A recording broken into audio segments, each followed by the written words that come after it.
Algo está ocurriendo en Jerusalén y miles de personas están hablando de ello.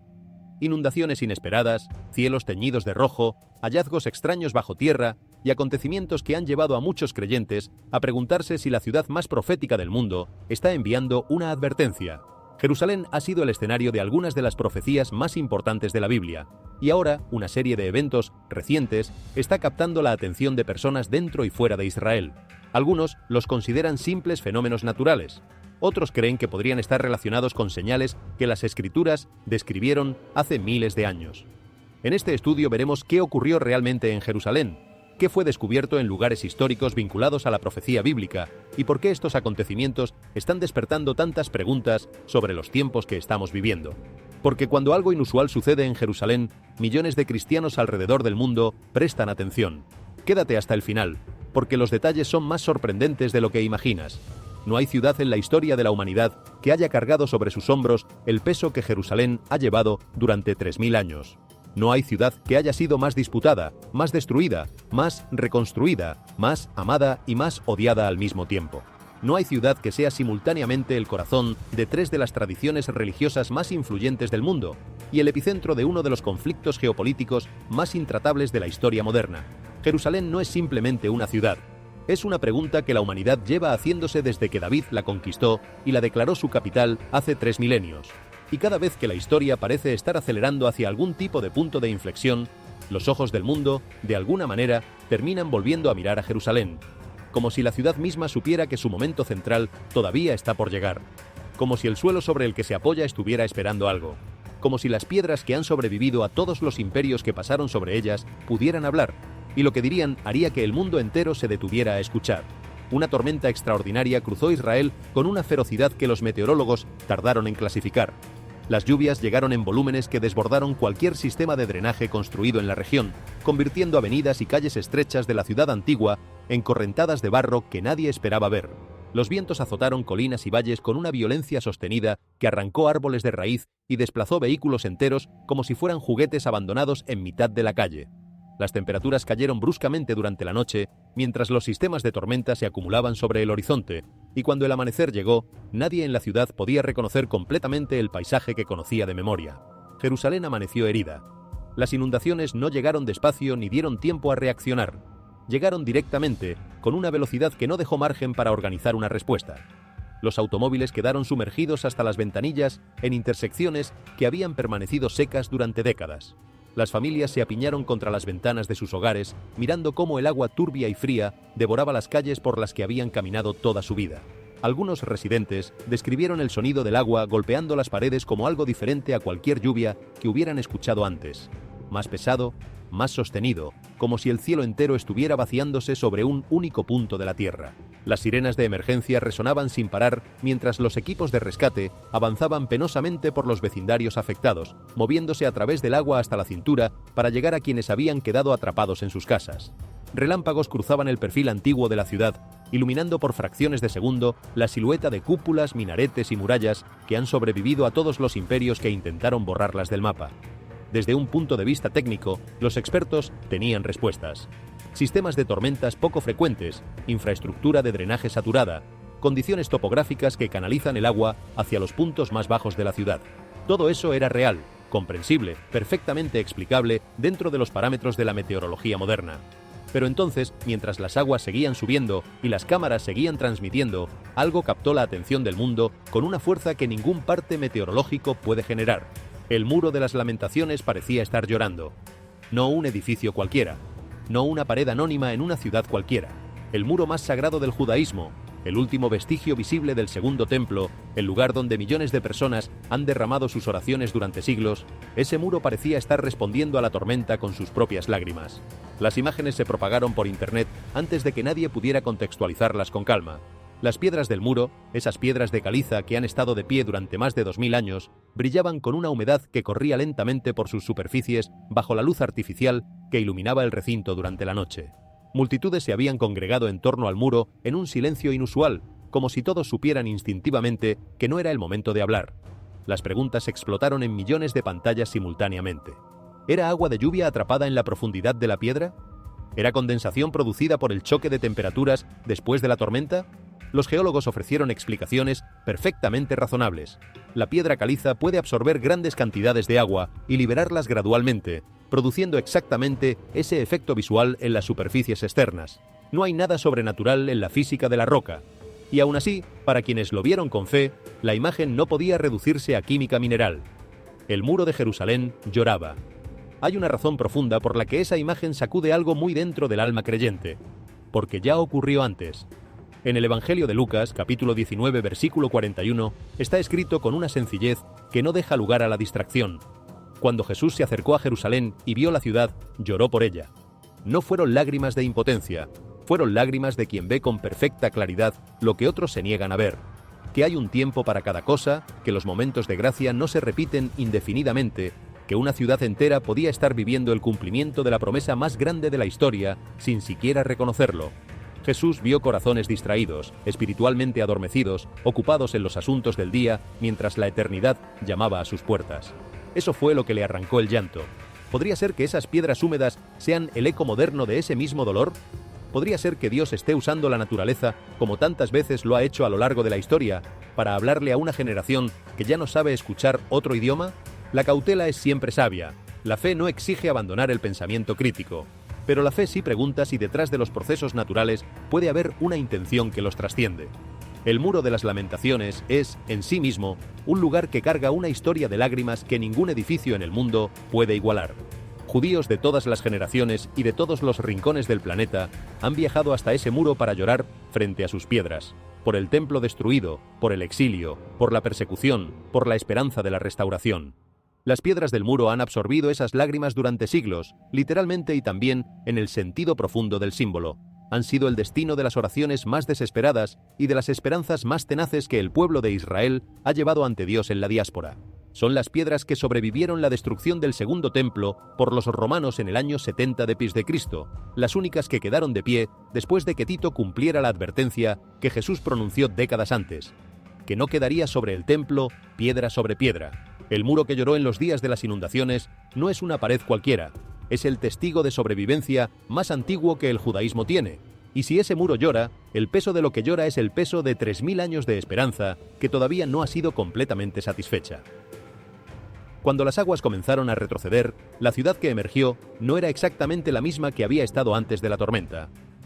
Los equipos de limpieza que avanzaron por los barrios afectados para retirar barro y escombros fueron los primeros en notar algo que no esperaban encontrar debajo de la superficie removida por las inundaciones.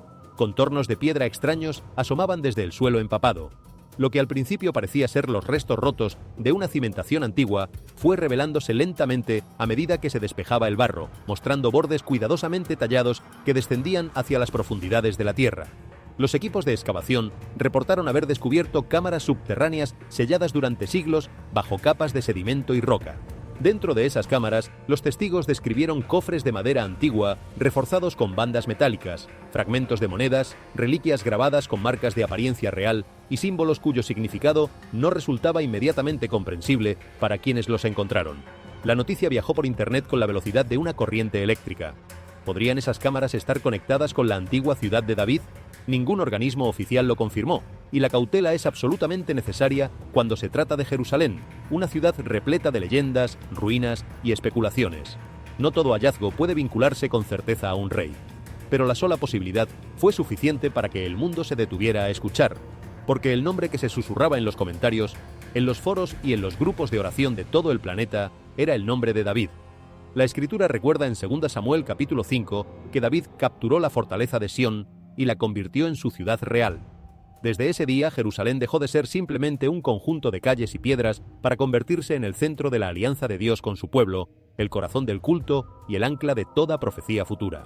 Y Jesús mismo dejó escritas estas palabras en Lucas 8:17: «Nada hay oculto que no haya de manifestarse, ni nada secreto que no haya de conocerse». Lo que estuvo sellado durante generaciones puede salir a la luz precisamente en el momento que Dios elige. La tormenta trajo destrucción sobre Jerusalén, sí, pero también arrancó de la tierra algo que llevaba siglos esperando ser encontrado. Si Dios está permitiendo que verdades ocultas afloren en estos días, esa pregunta merece algo más que un encogimiento de hombros. Hay un tipo particular de cansancio que se asienta sobre una ciudad que ha sido golpeada varias veces en rápida sucesión. No es únicamente el cansancio físico de los equipos de rescate ni el cansancio económico de quienes están evaluando los daños.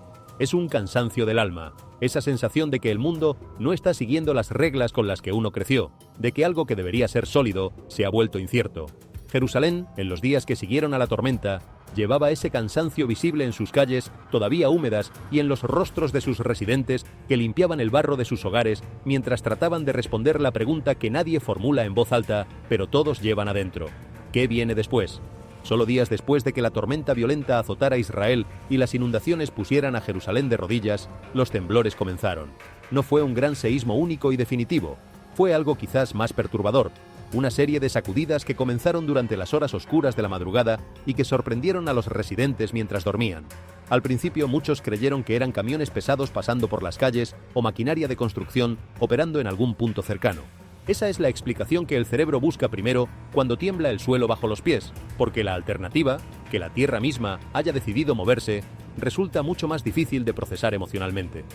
La sacudida se intensificó. Piedras antiguas vibraron dentro de sus juntas milenarias. Algunos reportes indicaron que piedras sueltas cayeron cerca de senderos que conducían hacia los sitios sagrados. Los adoradores que estaban en los patios y callejones de la ciudad antigua salieron corriendo hacia espacios abiertos mientras el polvo todavía flotaba en el aire desde la tormenta de arena que había barrido la región apenas días antes. El olor a tierra húmeda mezclado con polvo mineral llenó el aire mientras las sirenas de alarma resonaban nuevamente por la ciudad, esta vez por razones sísmicas en lugar de meteorológicas. Jerusalén parecía herida incluso antes de que el terremoto comenzara. Y esa imagen, la ciudad cubierta de polvo y barro, todavía drenando el agua de las inundaciones, sacudida ahora desde abajo, es una imagen que muchos residentes dijeron que no iban a olvidar fácilmente. Hay imágenes que el tiempo no puede borrar porque no están almacenadas únicamente en la memoria visual, sino en algo más profundo, en ese lugar del ser donde las experiencias que superan la capacidad ordinaria de procesamiento se quedan grabadas de una manera que las palabras difícilmente pueden capturar. El terremoto sobre una Jerusalén ya herida por las inundaciones fue, para quienes lo vivieron, exactamente ese tipo de imagen. Los sismólogos apuntaron rápidamente al sistema de fallas del Mar Muerto, una de las estructuras tectónicas más activas y estudiadas del Oriente Medio. Esta falla se extiende cientos de kilómetros desde el norte de Siria hasta el Golfo de Aqaba y ha generado terremotos significativos a lo largo de toda la historia de la región. Bajo Israel, la tierra lleva compresión tectónica acumulada durante miles de años. Los terremotos no son anomalías en este contexto geológico, son parte de la dinámica del lugar. Desde el punto de vista científico, ninguno de los temblores de esos días resultaba inexplicable. La manera en que los residentes describieron la experiencia, en cambio, no era la descripción técnica de un evento sísmico. Lo describían como algo que sentían más allá de las piernas y las paredes. Algo que vibraba en el pecho, en el estómago, en algún lugar más profundo que los huesos. Dijeron que la tierra debajo de Jerusalén se sentía inestable de una manera que tenía más que ver con el estado del espíritu que con el estado de las placas tectónicas. Un evento solo, considerado aisladamente, quizás no habría generado esa sensación. Pero ninguno de estos eventos estaba ocurriendo de manera aislada. La tormenta, las inundaciones, el muro que parecía llorar, los hallazgos bajo la tierra y ahora el suelo temblando bajo los pies. Juntos, creaban una atmósfera alrededor de Jerusalén que se sentía progresivamente más pesada con cada día que pasaba. Y es aquí donde las escrituras comenzaron a sentirse imposibles de ignorar para millones de creyentes. Jesús advirtió en Mateo 24, versículos 7 y 8, «Y se levantará nación contra nación y reino contra reino, y habrá pestes y hambres y terremotos en diferentes lugares. Y todo esto será principio de dolores». Cristo no estaba describiendo únicamente catástrofes físicas, estaba describiendo un mundo que entra en algo comparable a los dolores de parto. Momentos en que la inestabilidad comienza a extenderse de manera simultánea por las naciones, por la naturaleza y por el corazón humano. Los dolores de parto no anuncian el fin, anuncian el comienzo de algo nuevo, algo que ya no puede detenerse una vez que ha comenzado. Eso es precisamente lo que la imagen sugiere, el inicio de un proceso irreversible. El profeta Hageo también declaró, en nombre del Señor de los ejércitos, «De aquí a poco yo haré temblar los cielos y la tierra, el mar y la tierra seca». El temblor en la profecía bíblica no es simplemente un evento geológico, es un lenguaje, es la forma en que Dios habla cuando los mensajes más suaves han sido ignorados. Cuando las inundaciones no detuvieron la indiferencia, cuando los vientos no quebraron la dureza, tiembla la tierra misma, no para destruir, sino para despertar, no para aniquilar, sino para convocar a quienes todavía tienen oídos para escuchar. La naturaleza de lo que estaba ocurriendo en Jerusalén durante esos días extraordinarios requiere un momento de reflexión más profunda, porque hay algo en la convergencia de múltiples señales simultáneas que opera de una manera fundamentalmente diferente a la de los eventos individuales. Cuando una tormenta azota una ciudad, el corazón humano puede absorberla como un evento de la naturaleza y continuar. Cuando un terremoto sacude esa misma ciudad al día siguiente, puede catalogarse como una coincidencia geológica desafortunada. Pero cuando la tormenta, el terremoto, los hallazgos bajo la tierra, los cielos rojos y las aguas de color sangre ocurren sobre la misma ciudad en el espacio de pocos días, algo diferente comienza a suceder en la psicología de los observadores. La mente deja de buscar explicaciones para cada evento por separado y comienza a buscar una explicación que los abarque a todos. Y es precisamente en ese punto donde la ciencia y la fe llegan a sus límites respectivos de manera más visible, y donde la conversación se vuelve imposible de ignorar para cualquier persona que piense con seriedad sobre el significado de la historia. La ciencia puede explicar cada uno de estos eventos de manera individual, y lo hace bien, pero la ciencia, como sistema de conocimiento, no tiene herramientas para responder a la pregunta que surge cuando se consideran todos juntos. ¿Por qué aquí? ¿Por qué ahora? ¿Por qué esta ciudad en este momento está siendo visitada por esta acumulación particular de eventos? Esa es una pregunta de sentido, no de mecánica. Las preguntas de sentido son, por definición, el territorio de la teología y de la fe. Y los creyentes que leen los eventos de Jerusalén desde la perspectiva profética no están ignorando la ciencia. Están añadiendo una capa de lectura que la ciencia no puede proveer, la capa del significado dentro de la historia sagrada. Desde esa perspectiva, la convergencia de señales en Jerusalén no es accidental. Es consistente con el patrón que la Biblia establece repetidamente a lo largo de miles de años, que cuando Dios está a punto de actuar de manera significativa en la historia humana, envía señales que preparan el corazón de los que están dispuestos a verlas. Pensemos en los patrones históricos que la Escritura registra. Antes del éxodo de Egipto, las plagas fueron una secuencia de señales crecientes que le dieron al faraón múltiples oportunidades de responder antes de que llegara el golpe definitivo. No fue un evento único ni repentino. Fue una serie de advertencias que se intensificaron progresivamente, cada una más contundente que la anterior, hasta que el silencio de la resistencia se convirtió en algo insostenible. Antes de la destrucción del primer templo por los babilonios, el profeta Jeremías llevó décadas advirtiendo a la ciudad con una urgencia que sus contemporáneos prefirieron ignorar, ridiculizar y en ocasiones encarcelar. Las señales estuvieron disponibles. El tiempo de respuesta existió. La decisión de no responder fue exactamente eso.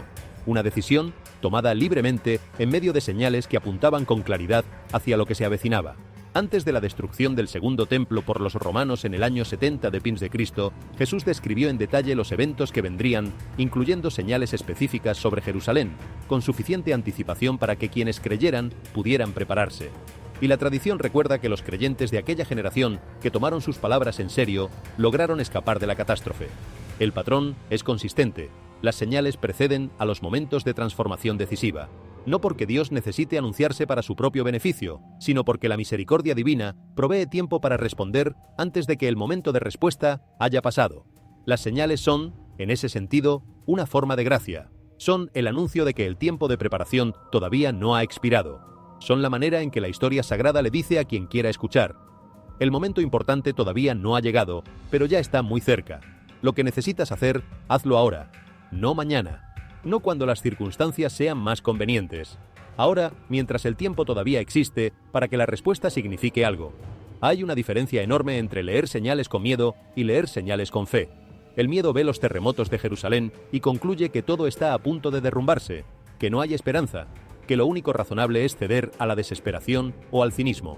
La fe ve los mismos terremotos y concluye que algo está siendo preparado, que el suelo está siendo movido para que algo más profundo y más permanente pueda tomar su lugar.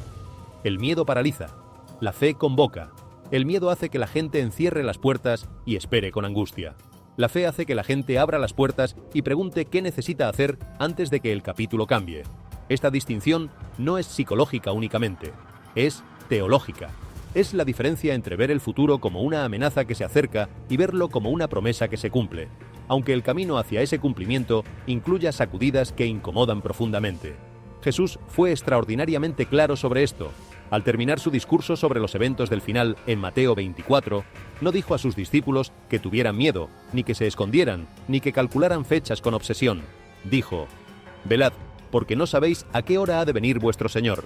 La palabra griega que se traduce como velad implica estar despierto, ser consciente, no dejarse sorprender por el sueño espiritual. La vigilancia no es ansiedad, la vigilancia es atención. Es la capacidad de vivir el presente con plena consciencia de que el presente está conectado a algo más grande que la cotidianidad inmediata, sin que esa consciencia destruya la capacidad de seguir amando, sirviendo y construyendo mientras llega el momento del cambio. La pregunta que los terremotos de Jerusalén hacen surgir no es técnica ni tampoco meramente escatológica, es personal. Es la pregunta que cada señal profética, en último análisis, dirige al corazón individual del oyente. ¿Sobre qué cimientos estás construyendo? ¿Qué resistiría en tu vida si el suelo se moviera de verdad? ¿Qué hay en tu mundo interior que es sólido porque está anclado en algo que no puede ser sacudido? ¿Y qué hay que parece sólido pero que en realidad descansa sobre arena? El terremoto en el paisaje externo es siempre también una invitación al examen del paisaje interno. Y quizás esa es la función más profunda que las señales en la creación han desempeñado a lo largo de toda la historia sagrada. No predecir el futuro con precisión milimétrica, sino interrumpir el sueño del presente con suficiente fuerza para que la persona despierte y mire hacia adentro. Había algo en el silencio que siguió a los temblores en Jerusalén que muchos residentes describieron como extraordinariamente revelador. La ciudad normalmente no conoce el silencio. Es un lugar de ruido constante. El llamado a la oración desde los minaretes, las conversaciones en los mercados del bazar, el paso de los peregrinos por el Vía Dolorosa, los grupos de turistas, los vendedores, los estudiantes religiosos debatiendo textos en voz alta, los soldados patrullando. Jerusalén vive sonora.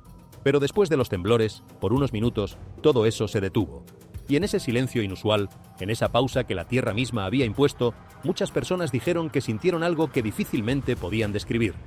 La presencia de algo más antiguo que ellos, más antiguo que la ciudad, más antiguo que cualquier civilización que hubiera pasado por ese lugar. Algo que el ruido cotidiano normalmente cubre, y que el temblor descubrió brevemente antes de que el ruido volviera a llenarlo todo. Ese momento de silencio es quizás lo que la tierra intentaba producir todo el tiempo. No el miedo, no la destrucción.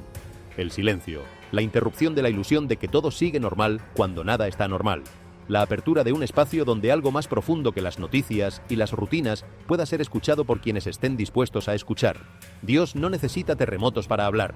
Pero cuando las voces de los profetas han sido acalladas, cuando las escrituras han sido relegadas a la categoría de curiosidades históricas, cuando la oración ha sido reemplazada por la distracción permanente que ofrecen las pantallas y los algoritmos, a veces la única manera de que algo realmente penetre es a través de lo que sacude. El profeta Habacuc, en una de las visiones más personales de todo el libro profético hebreo, describió la reacción física que tuvo al escuchar la voz de Dios. Temblaron sus labios, sus huesos fueron sacudidos, sus piernas flaquearon. No fue una experiencia agradable, fue una experiencia que lo marcó de por vida. Y después de describir esa sacudida, escribió una de las declaraciones de fe más extraordinarias que se encuentran en toda la Escritura. Aunque la higuera no florezca, ni en las vides haya frutos, aunque falte el producto del olivo, y los labrados no den mantenimiento, y las ovejas sean quitadas de la majada, y no haya vacas en los corrales, con todo, yo me alegraré en el Señor, y me gozaré en el Dios de mi salvación.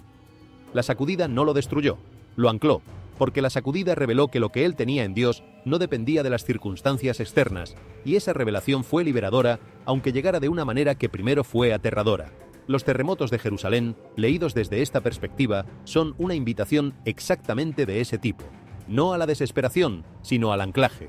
No al miedo, sino a la consciencia de que lo que es verdaderamente sólido resiste cualquier temblor, y lo que no lo es necesita ser reconocido y reconstruido antes de que el temblor mayor llegue.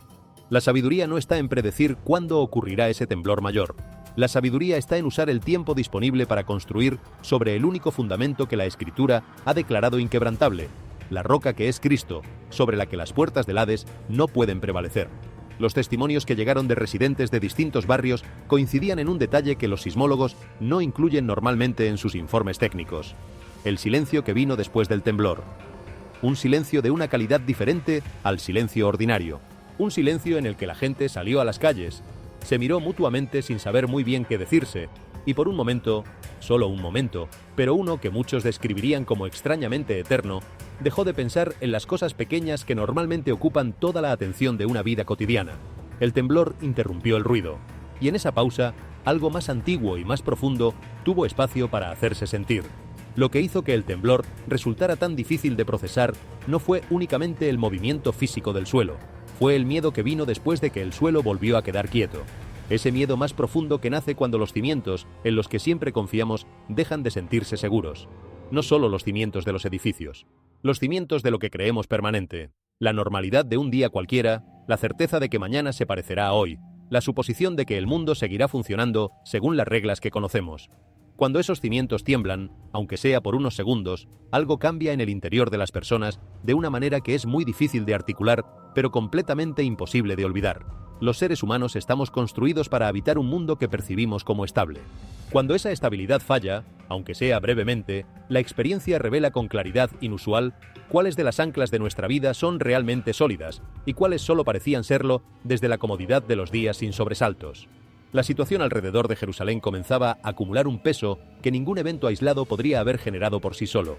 Y mientras el suelo se tranquilizaba bajo la superficie, cerca de las orillas del Mar Muerto, uno de los cuerpos de agua más antiguos y cargados de historia en toda la Tierra, algo estaba ocurriendo que detendría el aliento de quienes lo vieran. Las secciones de la costa y los estanques cercanos al retrocediente litoral del Valle del Jordán habían cambiado de color.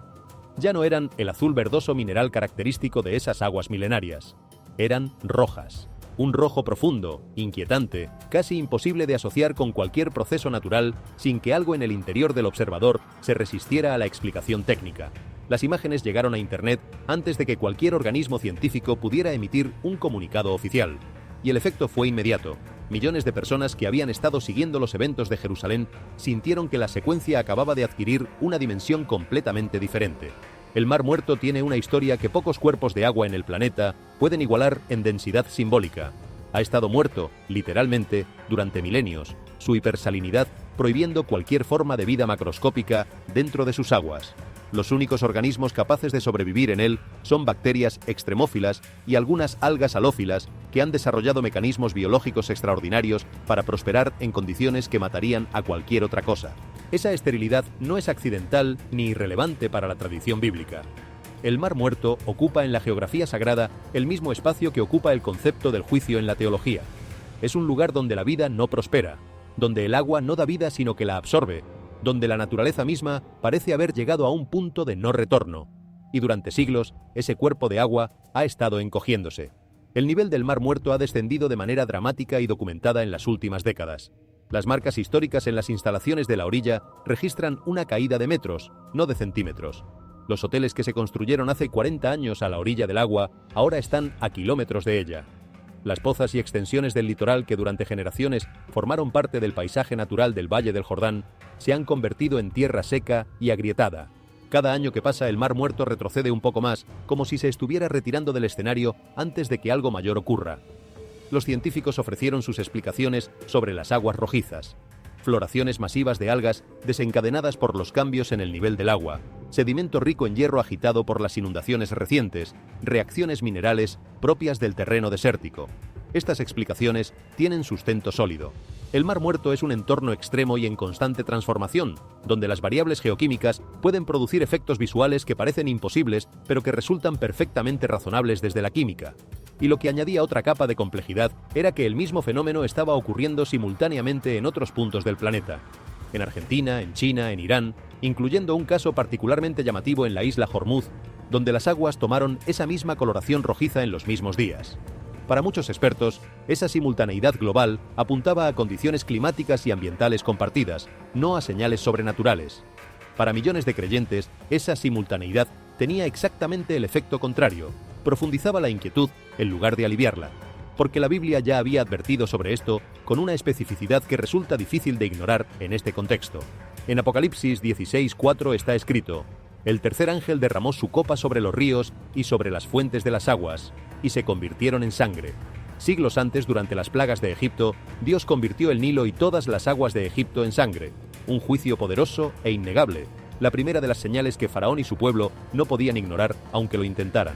El principio que esos eventos establecieron no era simplemente que el agua puede cambiar de color, era que el Creador puede usar lo natural para decir algo que va más allá de lo natural, que los elementos del mundo físico pueden convertirse en mensajeros de una realidad que la mente sola no puede percibir. Las aguas rojas junto al Mar Muerto no son simplemente un evento ambiental extraño catalogable en alguna base de datos de anomalías geoquímicas. cargan un peso espiritual sobrio, incómodo, del tipo que hace que personas que nunca habían leído el Apocalipsis comiencen a buscarlo en sus teléfonos a las 2 de la madrugada. Dios ha usado la naturaleza en incontables momentos de la historia para despertar a una humanidad que se había acostumbrado a ignorarlo. El Mar Muerto, ese lugar que la geografía y la tradición asocian con el juicio y la muerte, parecía estar clamando en rojo. Y esa imagen, en este momento, en este contexto, resulta difícil de apartar sin que algo dentro del alma se sienta incómodo con la facilidad con que se la aparta. El agua tiene un lugar único en la narrativa bíblica que merece ser examinado con atención, porque no es casual que tantas de las señales más impactantes de la historia sagrada hayan involucrado el agua de alguna manera transformadora. En el principio mismo, el Espíritu de Dios se movía sobre las aguas. El diluvio que renovó la creación lo hizo a través del agua. El éxodo de Egipto comenzó con el agua del Nilo convertida en sangre y culminó con la apertura del Mar Rojo. La ministración profética de Elías en tiempos de sequía y lluvia giró alrededor del agua. El bautismo de Jesús en el Jordán inauguró su ministerio público, y las últimas visiones de Juan en el Apocalipsis describen un río de agua de vida que fluye desde el trono de Dios hacia la nueva creación. El agua en la Biblia no es simplemente un recurso natural, es un lenguaje. Es el elemento que Dios ha elegido repetidamente para comunicar tanto juicio como misericordia, tanto advertencia como promesa. Cuando el agua cambia en la Biblia, algo importante está ocurriendo.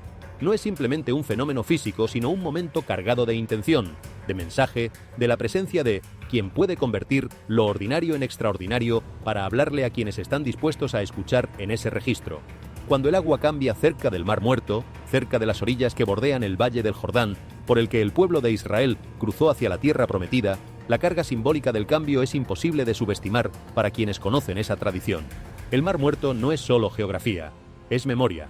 Es el paisaje donde el juicio divino dejó una marca tan profunda que todavía 2000 años después, ninguna forma de vida macroscópica puede prosperar en sus aguas.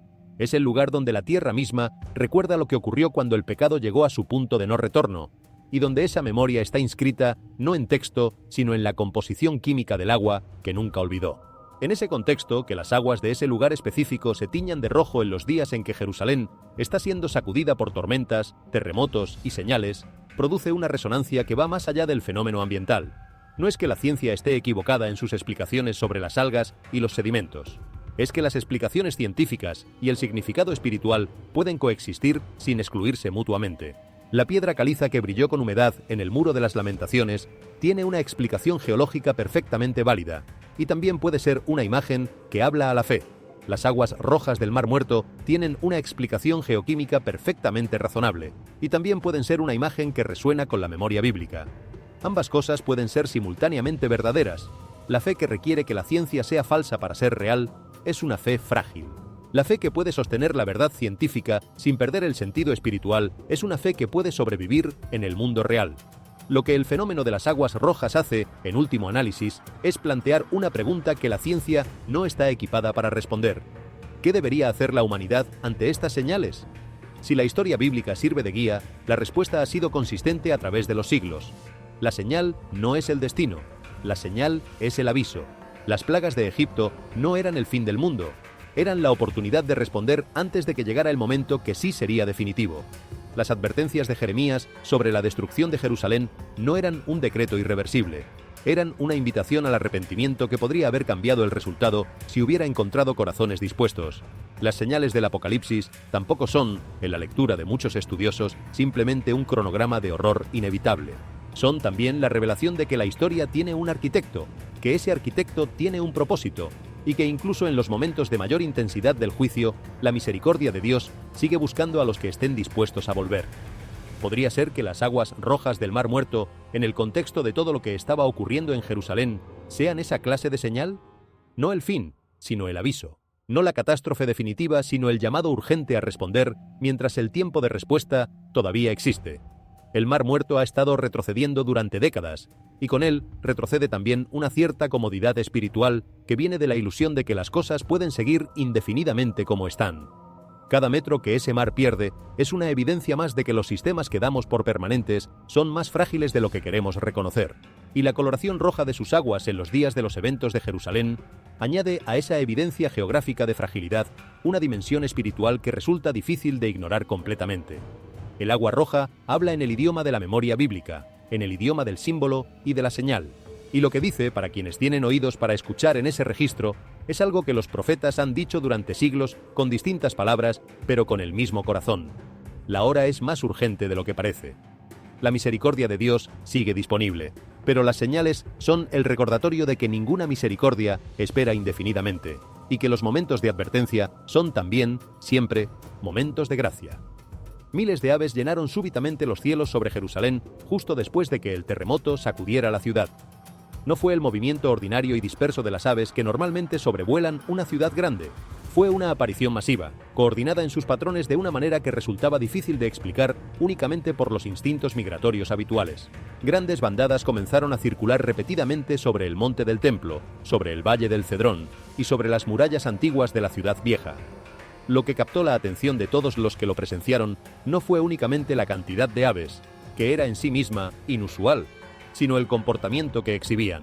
Las bandadas se reunían en formaciones masivas, se dispersaban en distintas direcciones como si respondieran a una señal inaudible, y luego volvían a reagruparse en patrones que muchos observadores describieron con la misma palabra, independientemente del idioma en que hablaran: inquietante. Los ornitólogos tienen explicaciones para este tipo de comportamiento. Las tormentas severas alteran los patrones de alimentación y los campos magnéticos que muchas especies de aves usan para orientarse. Las perturbaciones sísmicas, incluso las de baja intensidad, afectan a los animales de maneras que la ciencia todavía no comprende completamente. Los cambios en la presión atmosférica antes de nuevas tormentas pueden provocar agrupaciones masivas en zonas elevadas. La avifauna de Palestina e Israel incluye docenas de especies migratorias que cruzan la región en distintas épocas del año, y las tormentas pueden interrumpir esas rutas y concentrar a las aves en lugares inesperados durante días o semanas. Todo eso es real y verificable. Y aún así, la imagen de miles de aves girando en silencio sobre uno de los lugares más sagrados y proféticamente cargados de la tierra, en el contexto de todo lo que había ocurrido en los días anteriores, es una imagen que no se procesa fácilmente desde la razón sola. El profeta Jeremías escribió estas palabras en el capítulo 8, versículo 7. La cigüeña en el cielo conoce sus tiempos señalados, y la tórtola y la golondrina y la grulla guardan el tiempo de su venida. Pero mi pueblo no conoce el juicio del Señor. El contraste que Jeremías establece es brutal en su sencillez. Los animales conocen sus estaciones, las aves saben cuándo partir y cuándo llegar. Reconocen los ritmos del tiempo con una precisión que no requiere debate ni deliberación. El pueblo de Dios, en cambio, con toda su capacidad de razonamiento, con toda su herencia de profecías y promesas, no reconoce los tiempos que está viviendo. No distingue la hora en que vive. Esa es la acusación más antigua del libro profético, la que se repite de distintas formas a lo largo de toda la Biblia, que Israel, y por extensión, la humanidad, tiene la capacidad de leer el clima, de predecir las lluvias, de calcular las estaciones agrícolas con precisión matemática, pero no puede reconocer las señales espirituales que están frente a sus ojos. Jesús mismo lo expresó con una ironía punzante que no ha perdido nada de su filo en 2000 años. Saben interpretar el aspecto del cielo y de la tierra, pero ¿cómo es que no interpretan este tiempo? El cielo se puede leer. Los frentes de tormenta se pueden predecir. Las migraciones de las aves se pueden mapear, pero el momento espiritual que está viviendo la generación permanece invisible para quienes no quieren verlo o para quienes han decidido que ver costaría demasiado. El costo de ver es real. Reconocer los tiempos implica responsabilidad. Quien dice «veo la señal» inmediatamente asume la carga de responder a lo que la señal comunica. Quien dice «no es nada» puede seguir durmiendo. La inercia del sueño espiritual tiene un atractivo que no debería subestimarse, especialmente en una época en que la distracción digital ofrece un refugio permanente de las preguntas más importantes. Pero las aves no eligen la indiferencia. Su comportamiento no está mediado por la comodidad ni por el cálculo de lo que les cuesta reconocer el cambio en el ambiente. Responden. Y en esa respuesta instintiva hay una lección que la Escritura ya articuló hace siglos y que la imagen de esas miles de aves sobre el monte del templo vuelve a poner sobre la mesa. La creación está respondiendo. La pregunta es si la humanidad hará lo mismo. Las aves sobre Jerusalén giraban en silencio, no emitían los sonidos habituales del movimiento masivo de bandadas, ese ruido de alas y llamadas que normalmente acompaña a las concentraciones de aves. Solo giraban como si estuvieran esperando algo, como si supieran algo que los seres humanos que las observaban desde abajo todavía no habían procesado del todo. Muchos de los que presenciaron las bandadas afirmaron que las aves aparecieron poco antes de que se registraran nuevos cambios climáticos y temblores de menor intensidad, como si estuvieran sintiendo algo que los instrumentos humanos todavía no habían detectado. Los animales tienen capacidades sensoriales que los equipos científicos modernos apenas están comenzando a mapear con precisión. Los elefantes perciben infrasónidos, los tiburones sienten campos electromagnéticos, las aves perciben variaciones en la presión magnética terrestre. Afirmar que los animales detectan cambios en el entorno antes de que los humanos los registren no es misticismo, es biología documentada. El apóstol Pablo escribió en Romanos 8:22 que toda la creación gime a una, y a una está con dolores de parto hasta ahora. La creación espera, la creación reacciona. La creación señala hacia una redención que está por venir. Ese no es un lenguaje metafórico menor dentro de la teología paulina. Es una afirmación central sobre la naturaleza de la realidad, que el universo creado participa de alguna manera en la espera del cumplimiento de las promesas de Dios. Los animales, los árboles, las piedras, los mares, todo lo que existe dentro del orden creado lleva impresa esa espera, esa tensión entre lo que es y lo que debería ser, entre el mundo roto que experimenta y la restauración que anticipa sin poder articularlo con palabras. El monte del templo es el lugar más proféticamente cargado de toda la escritura. Es el lugar al que los profetas apuntaron durante siglos como escenario de los eventos finales de la historia humana. Es el lugar donde Salomón construyó el primer templo, donde el segundo templo fue destruido por los romanos en el año 70 de Cinta de Cristo, donde hoy se erigen la cúpula de la roca y la mezquita Al-Aqsa, y donde millones de creyentes de 3 tradiciones religiosas distintas esperan que algo de enorme significado profético ocurra en los tiempos finales. Cuando miles de aves giran sobre ese lugar específico, en silencio, durante un periodo de tiempo inusualmente prolongado, justo después de tormentas históricas, terremotos, aguas teñidas de rojo y hallazgos subterráneos inesperados, la pregunta que surge no es irracional. Es la misma que Jeremías le hacía a Israel hace 2500 años. ¿Estamos reconociendo los tiempos? ¿O estamos mirando el cielo, viendo las señales y eligiendo explicarlas todas de manera que no requieran nada de nosotros? El silencio de esas aves sobre Jerusalén se sentía como una advertencia y como un recordatorio al mismo tiempo. Las señales se están multiplicando. Y la pregunta que pende sobre todo esto es si somos, como las aves de Jeremías, capaces de reconocer la estación en que vivimos. Reconocer la estación en que vivimos no es simplemente una capacidad intelectual. Es una disposición del corazón. Requiere una postura de humildad ante la realidad que afirma que no lo sabemos todo, que el presente momento puede ser más cargado de significado de lo que nuestra rutina cotidiana nos permite ver, y que hay formas de conocimiento que van más allá de lo que los algoritmos y los noticieros pueden procesar. Las aves sobre el monte del templo no leyeron artículos científicos ni escucharon sermones teológicos. Respondieron a algo que sus instintos, afinados por la creación misma, les comunicó de manera directa. Y esa es la pregunta que su vuelo silencioso dirige hacia los seres humanos que las observaron desde abajo. ¿Qué tan afinados están nuestros instintos espirituales? ¿Qué tan capaces somos de percibir lo que el universo creado está comunicando sobre el momento en que nos encontramos? El apóstol Pedro escribió en su segunda carta que en los últimos días habría personas que dirían: ¿dónde está la promesa de su advenimiento? Porque desde el día en que los padres durmieron, todas las cosas permanecen así como desde el principio de la creación. Esa es la actitud que Pedro identifica como la señal de un corazón que ha perdido la capacidad de leer el tiempo. La convicción de que la normalidad es permanente, de que lo que ha sido siempre seguirá siendo siempre, de que el presente estado de las cosas es el estado natural e inamovible de la realidad. Contra esa actitud, Pedro responde con una claridad que no tiene margen para la ambigüedad. El Señor no tarda su promesa, como algunos la tienen por tardanza, sino que es paciente para con nosotros, no queriendo que ninguno perezca, sino que todos procedan al arrepentimiento. La paciencia de Dios es real. Y la paciencia de Dios es también, en cierto sentido, el espacio que el tiempo de espera abre para la respuesta humana. Cada día que pasa sin el juicio definitivo es un día de gracia.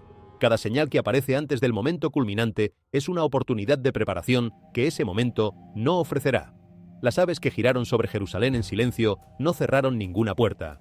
La abrieron. Señalaron hacia un tiempo que aún no ha llegado, pero que las señales acumuladas sugieren que se está acercando. Y en ese señalamiento hay implícita una invitación. La invitación a reconocer la estación, a responder mientras la respuesta todavía importa, a no ser como el pueblo de Israel que Jeremías describió. Viendo las señales pero no respondiendo a ellas, sabiendo los tiempos pero viviendo como si no lo supieran. Hay algo profundamente misericordioso en el hecho de que las señales sean visibles antes del momento de crisis. Un terremoto que llega sin previo aviso no tiene nada de misericordioso, simplemente sucede, y quienes están en su camino no tienen tiempo de prepararse. Pero las señales que Dios ha estado enviando sobre Jerusalén en estos días no son sorpresas sin aviso. Son avisos que llegan con tiempo para que quien los escucha pueda hacer algo con lo que escuchó. Eso es misericordia disfrazada de perturbación. Es gracia disfrazada de sacudida. Es la manera en que un Dios, que no quiere que ninguno perezca, habla a una generación que tiene la costumbre de posponer las conversaciones más importantes hasta que se vuelven urgentes. La urgencia está llegando. Las señales lo dicen. Las aves que giraron sobre el monte del templo, en su silencio coordinado y extraño, parecían saber algo que los seres humanos que las miraban desde abajo todavía tenían tiempo de aprender. La pregunta no es si el momento de transformación llegará. La pregunta es si lo encontrará preparado. Y esa preparación no es logística, sino espiritual. Es la preparación del corazón que ha dejado de vivir para las cosas que no duran y ha comenzado a vivir para las que sí duran.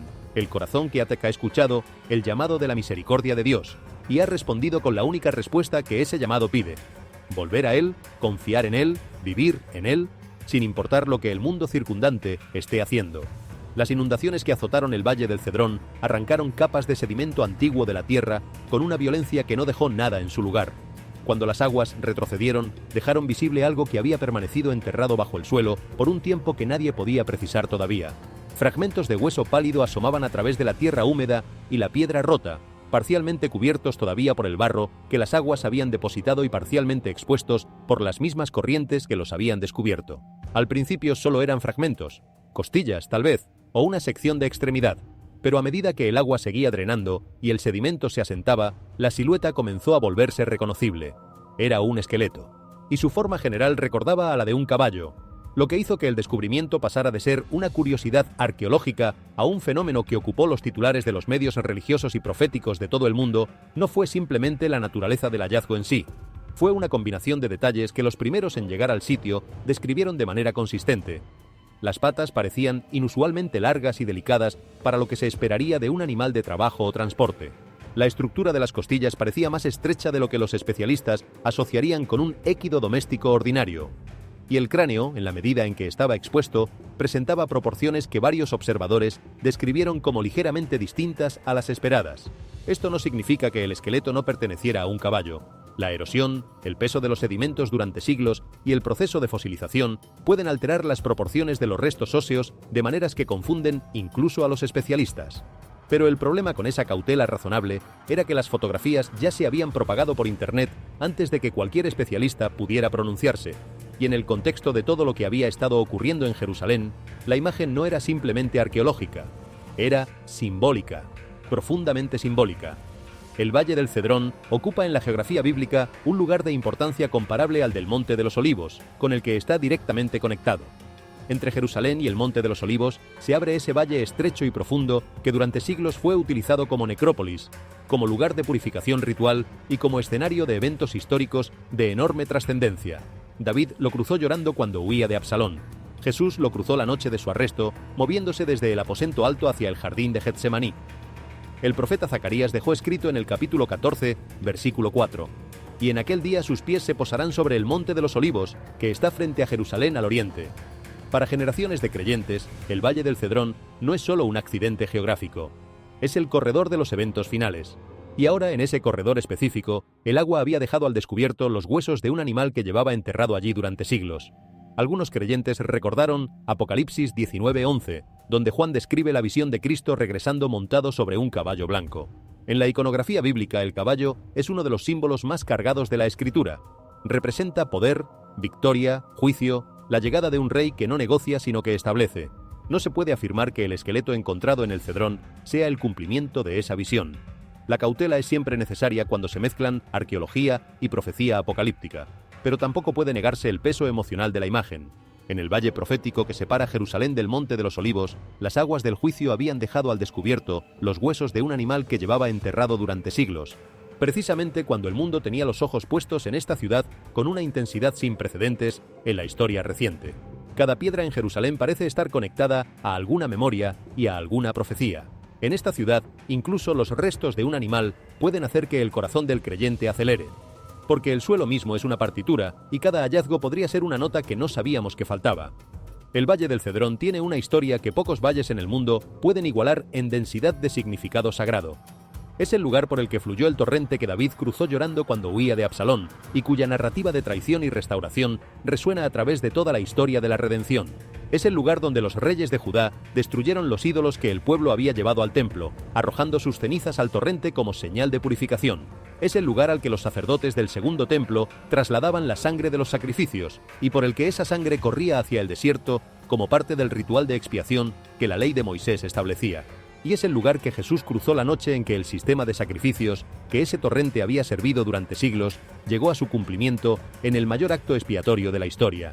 Ese es el valle donde las inundaciones dejaron al descubierto huesos que nadie sabía que estaban allí. Ese es el suelo que llevaba siglos guardando ese secreto, esperando el momento en que las aguas lo revelarían. No hay una manera neutral de encontrar algo en el Valle del Cedrón. Todo lo que emerge de ese suelo emerge cargado del peso de todo lo que ese suelo ha presenciado. Y cuando lo que emerge tiene la forma de un animal que en el imaginario profético está asociado con el poder, la victoria y la llegada del rey, el peso se vuelve casi insoportable para quien conoce esas asociaciones. La imagen de Apocalipsis 19 es una de las más poderosas y más discutidas de toda la Escritura. El cielo abierto, el que cabalga sobre un caballo blanco, su nombre escrito como fiel y verdadero, sus ojos como llama de fuego, en su cabeza muchas diademas.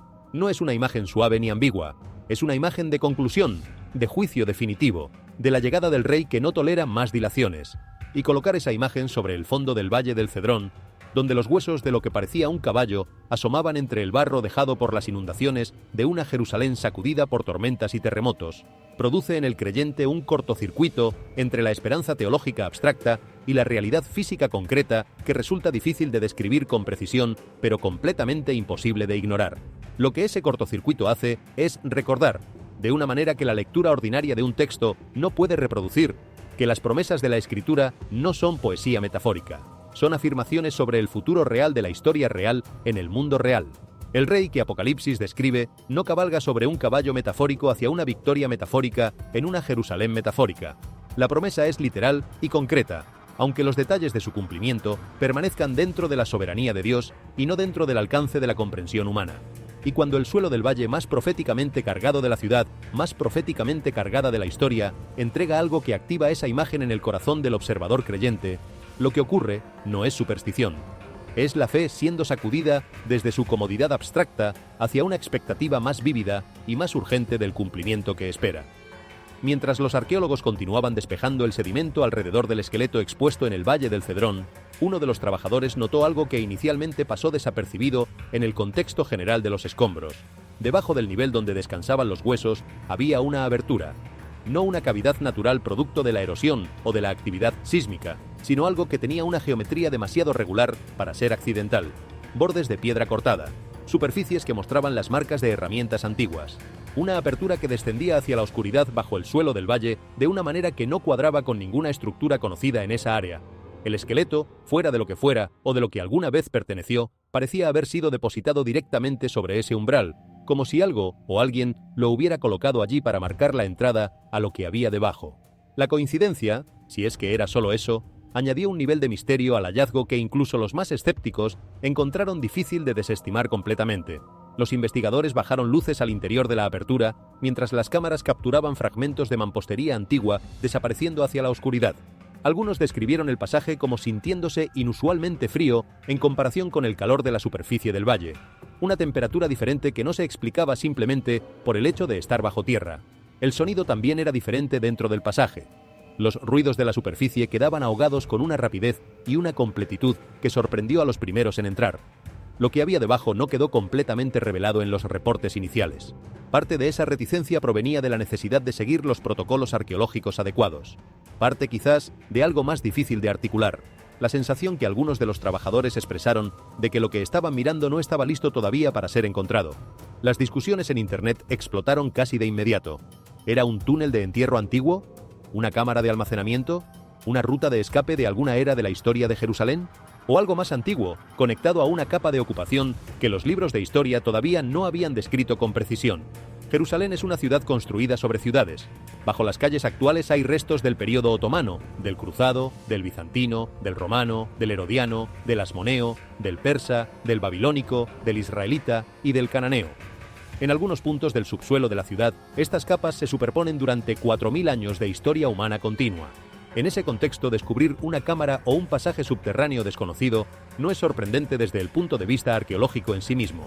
Lo que convierte este descubrimiento específico en algo que mueve algo profundo en la consciencia de los creyentes es el momento, el lugar y la secuencia de eventos dentro de la cual aparece. El profeta Isaías escribió en el capítulo 45, versículo 3: «Y te daré los tesoros escondidos y los secretos muy guardados, para que sepas que yo soy el Señor». No todos los tesoros son de oro. Algunos son de piedra y silencio. Algunos son cavidades en el suelo que revelan que la historia es más compleja, más densa y más conectada a las promesas de Dios de lo que cualquier libro de texto ha capturado.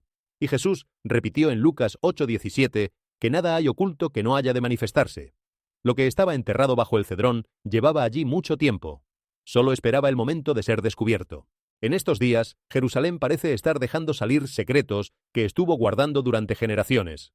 Los tesoros escondidos que Isaías menciona en ese versículo tienen un contexto que vale la pena examinar. El capítulo 45 del libro de Isaías está dirigido a Ciro, el rey persa que Dios usaría para liberar al pueblo de Israel del cautiverio babilónico. Dios le habla a Ciro como si lo conociera antes de que Ciro siquiera supiera que existía Dios. «Por amor de mi siervo Jacob y de Israel mi escogido, te llamé por tu nombre, te puse sobrenombre, aunque no me conociste». Y dentro de esa promesa de liberación vienen las palabras sobre los tesoros escondidos. Dios le daría a Ciro acceso a los tesoros ocultos, a los recursos guardados en secreto, precisamente para que Ciro supiera que lo que estaba ocurriendo no era simplemente política o geopolítica, era el propósito de Dios cumpliéndose a través de la historia humana. Lo que hace ese versículo relevante para el pasaje subterráneo descubierto bajo el cedrón es la idea de que Dios a veces esconde cosas no para que permanezcan ocultas para siempre, sino para revelarlas en el momento preciso en que su revelación tiene el mayor significado. El pasaje bajo el cedrón no apareció cuando la arqueología lo buscó, ni cuando la geología lo esperaba. Apareció cuando las inundaciones de una tormenta histórica, en el contexto de una secuencia de eventos sin precedentes sobre Jerusalén, lo hicieron visible de repente. Y esa circunstancia de la revelación, el momento en que ocurre, el contexto que la rodea, es parte del mensaje mismo. No simplemente lo que se descubrió, sino cuándo y en medio de qué se descubrió. Los descubrimientos arqueológicos en Jerusalén siempre tienen esa dimensión adicional que los distingue de los descubrimientos en cualquier otro lugar. Están cargados de tiempo sagrado, de historia sagrada, de texto sagrado que los lee e interpreta antes de que el arqueólogo haya tenido tiempo de redactar su informe. Y cuando esos descubrimientos ocurren en el Valle del Cedrón, en el pasaje subterráneo que las inundaciones dejaron al descubierto debajo de los huesos de lo que parecía un caballo, en días en que la ciudad entera había sido sacudida por tormentas, terremotos y señales que millones de personas alrededor del mundo estaban siguiendo con una urgencia espiritual creciente, la densidad simbólica del momento supera lo que cualquier análisis arqueológico puede contener. Algo más está siendo comunicado, y la pregunta no es si está siendo comunicado, sino si hay quienes tienen la disposición de escuchar. Lo que ocurrió a continuación fue lo que encendió definitivamente los debates más intensos en los foros religiosos y proféticos de todo el mundo. Los investigadores que avanzaron con cautela por el pasaje subterráneo bajo el Valle del Cedrón comenzaron a escuchar algo que no podían explicar con los ruidos normales de un sistema de cámaras antiguas. Al principio asumieron que era simplemente el movimiento de piedras sueltas desplazadas por las inundaciones y el terremoto.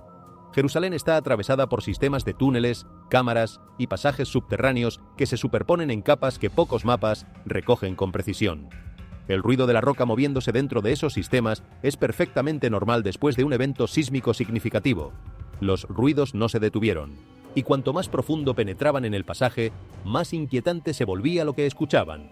Los testimonios de quienes estuvieron presentes describieron lo que oyeron con un vocabulario que se repite de manera consistente. Gemidos metálicos largos que viajaban a través de la oscuridad debajo de la ciudad. Vibraciones profundas que pulsaban a través del suelo de piedra de una manera que evocaba presión, acumulándose en algún punto más abajo todavía. Y luego llegó el sonido que se propagó por internet con una velocidad que ningún otro elemento de esta historia había alcanzado. Algo que múltiples testigos describieron como parecido al eco de una trompeta antigua moviéndose a través de cámaras no vistas bajo Jerusalén. Los micrófonos capturaron porciones de ese sonido mientras viajaba a través de los túneles subterráneos. Algunos oyentes lo compararon con el viento pasando a través de cavernas de geometría irregular. Otros dijeron que sonaba casi fúnebre, casi como una advertencia resonando desde debajo de la tierra misma, en el idioma más antiguo que el sonido puede pronunciar. Los geólogos se apresuraron a ofrecer explicaciones. La piedra caliza en movimiento, el desplazamiento del agua subterránea después de las inundaciones, el aire atrapado bajo presión buscando salida a través de los sistemas de grietas, los efectos acústicos creados por la geometría particular de los túneles antiguos, todo eso puede producir sonidos que resultan perturbadores e inexplicables para quienes los escuchan sin conocimiento geológico. Es una explicación legítima y técnicamente fundamentada. El karst de la piedra caliza que subyace a gran parte de la región de Judea es un sistema extraordinariamente complejo de cavidades interconectadas que puede generar efectos sonoros notablemente extraños. Pero este no era cualquier lugar. Estos sonidos no emergían de ningún sistema de cavernas anónimo en el desierto. Emergían de debajo de Jerusalén, debajo del Valle del Cedrón, debajo de un suelo que ya había sido sacudido por terremotos, inundado por tormentas históricas, marcado por aguas de color sangre y cubierto por el vuelo silencioso de miles de aves. El profeta Joel cobra en ese contexto una resonancia que resulta difícil de reducir a simple coincidencia cultural. En el capítulo 2, versículo 1, el texto dice: «Tocad trompeta en Sión, y dad alarma en mi santo monte». En la historia bíblica, la trompeta nunca era un instrumento casual. Anunciaba peligro, convocaba al arrepentimiento, reunía a las naciones antes de los momentos de juicio o de despertar. La trompeta no se tocaba para entretener ni para marcar cotidianidades. Se tocaba cuando el tiempo de la advertencia llegaba a su punto más urgente, cuando el mensaje ya no podía comunicarse de ninguna otra manera. Y en 1 Tesalonicenses 4:16, el apóstol Pablo escribe con una especificidad que ha calado en el imaginario cristiano durante 2 milenios. Porque el Señor mismo con voz de mando, con voz de arcángel y con trompeta de Dios descenderá del cielo. Nadie puede afirmar con certeza qué causó los sonidos que emergieron de debajo del cedrón. La sabiduría pide cautela, pero tampoco puede negarse el peso emocional del momento. En una generación ya abrumada por la inestabilidad, la guerra, el miedo y la discusión profética intensa, la tierra misma debajo de Jerusalén parecía haber encontrado una voz propia. Hay algo en la imagen del sonido, emergiendo desde debajo de la tierra, que conecta con algo muy profundo en la psicología religiosa humana, a través de culturas y épocas. En prácticamente todas las tradiciones espirituales del mundo, el subsuelo ha sido entendido como un umbral, el lugar donde lo que está arriba y lo que está debajo se encuentran, donde el tiempo humano y el tiempo eterno tienen su punto de contacto más cercano. En la fe bíblica, ese umbral tiene una dimensión específica. Es el lugar desde donde los muertos serán resucitados, el lugar desde donde la voz del arcángel y la trompeta de Dios sonarán para convocar a los que durmieron. La imagen de 1 Tesalonicenses no describe la trompeta de Dios como un sonido que llega desde el cielo hacia abajo. La describe como un sonido que acompañará el descenso del Señor desde el cielo, un sonido que atravesará la frontera entre los mundos y convocará a la creación entera a participar del momento más grande de la historia. En ese marco de referencia, escuchar algo parecido al eco de una trompeta emergiendo desde las cavidades debajo del Cedrón, debajo del mismo valle que Jesús cruzó la noche de su arresto, debajo del terreno que Zacarías identificó como el lugar donde el Mesías pondrá sus pies al regresar. No es simplemente un fenómeno geoacústico interesante, es una experiencia que activa el imaginario más profundo de la esperanza cristiana y le da una dimensión sensorial que normalmente permanece en el reino de lo abstracto. El creyente puede leer en Tesalonicenses sobre la trompeta de Dios durante años sin que la imagen genere más que una comprensión intelectual de la promesa. Pero escuchar algo que resuena con esa imagen desde las profundidades de la tierra en Jerusalén, en el contexto de todo lo que había estado ocurriendo durante esos días, produce algo diferente. Un sacudimiento de la imaginación y del corazón que la mera lectura de un texto no puede producir de la misma manera. Y aquí es donde las señales cumplen una función que a veces pasamos por alto.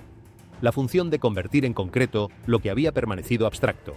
La fe en el regreso de Cristo, mantenida durante 2000 años de espera, corre el riesgo de convertirse en un artículo de credo que se recita sin que el corazón lo sienta realmente. La esperanza escatológica puede volverse tan familiar que pierde su capacidad de movilizar, de orientar, de cambiar la manera en que vivimos el presente. Las señales que se acumulan sobre Jerusalén y sobre el mundo en estos días tienen el efecto de hacer que esa esperanza vuelva a sentirse viva, urgente, real, en una manera que el calendario ordinario no puede producir. No porque las señales prueben que el regreso de Cristo ocurrirá en una fecha específica. Nadie sabe eso ni puede saberlo, sino porque recuerdan que la esperanza no es simplemente un consuelo teológico para los momentos difíciles. Es una realidad futura que impacta el presente de maneras concretas. Los primeros creyentes vivían con esa urgencia de manera cotidiana.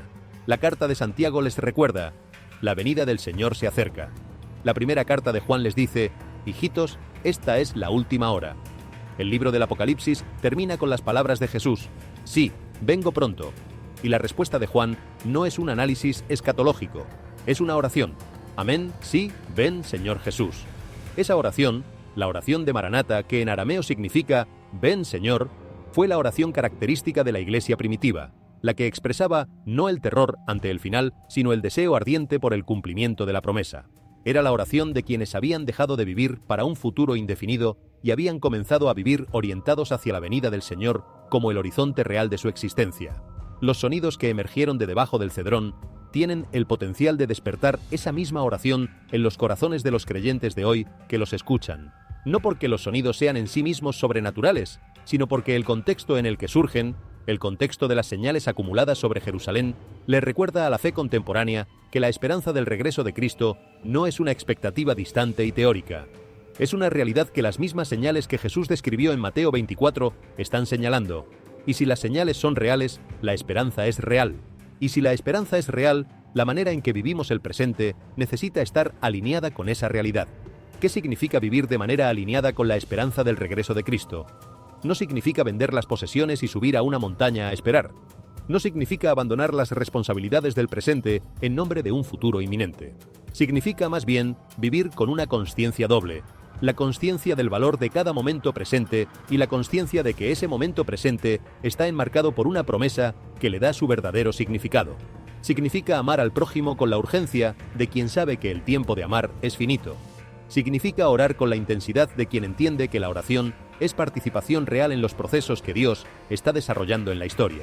Significa testificar con la pasión de quien ha entendido que hay personas a su alrededor para quienes el tiempo de escuchar podría estar corriendo más rápido de lo que parece. Los sonidos bajo el cedrón, reales o simbólicos, técnicamente explicables o no, han cumplido una función en el mundo de la fe que va más allá de lo que cualquier análisis geológico puede medir. Han recordado a millones de creyentes que la trompeta que aguardan no es una metáfora, es una promesa. Y las promesas de Dios se cumplen. ¿Por qué el cielo sobre Jerusalén comenzó a parecer que ardía? ¿Por qué tantos residentes describieron la atmósfera sobre la ciudad santa como pesada, opresiva, profundamente antinatural? Solo horas después de que las tormentas cruzaran la región, una neblina extraña de color cobrizo rojizo se posó sobre la ciudad. Al principio muchos asumieron que era simplemente el polvo residual que los vientos violentos y las inundaciones habían levantado del desierto circundante. Una explicación perfectamente válida, ya que Jerusalén está rodeada de terreno árido y las tormentas severas pueden poner en suspensión cantidades extraordinarias de partículas minerales que permanecen en el aire durante días, alterando la calidad de la luz de maneras dramáticas. Pero a medida que avanzaba la tarde y llegaba la noche, el color se intensificó. El cielo sobre la ciudad antigua se tornó de un carmesí oscuro bajo nubes que parecían inmóviles sobre Jerusalén, de una manera que los residentes describieron como extraña incluso para las condiciones post-tormenta que conocían. Los testigos cerca del monte del templo describieron los cielos como heridos, como si la ciudad misma hubiera sido colocada bajo una advertencia visible. Personas en distintos barrios reportaron dificultades respiratorias, gargantas con ardor y una presión inusual en el aire. La cúpula de la roca apareció oscurecida bajo esa extraña atmósfera rojiza, mientras la luz del sol luchaba por penetrar las densas nubes de color cobrizo. Los científicos tenían explicaciones: partículas de polvo, residuos de tormenta, presión atmosférica inusual, refracción de la luz causada por las condiciones que siguieron al sistema de clima severo. Jerusalén no es ajena al polvo del desierto ni a los cambios dramáticos de cielo. Las explicaciones existían y eran razonables.